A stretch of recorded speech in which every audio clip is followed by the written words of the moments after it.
Let's bring in psychologist and early show contributor Jennifer Hartstein to tell us more about the power of superstition. Let's hope this segment goes well. Good luck. My mom has me convinced that if I put my purse on the floor, I'm going to lose all my money. Why do we believe in these silly superstitions? Well, it's very interesting. They mention how sometimes there is a causal reaction. We look for connections between two things, excuse me, that are unlikely to be connected. And so we try and find there to be a reason. We try and find it to control our environments.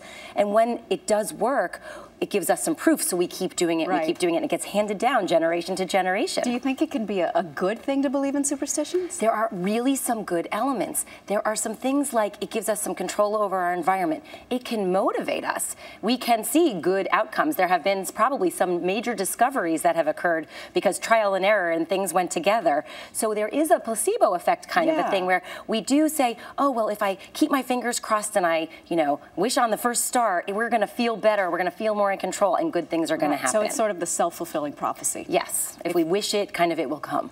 But then I can imagine that if you are constantly caught up on negative things, then that could have a negative effect on you too. Absolutely. They do show that there is more research showing that the positive attributions lead to more positive things, and the negative. If you go in thinking about negative things and only looking for the negative things are going to come true.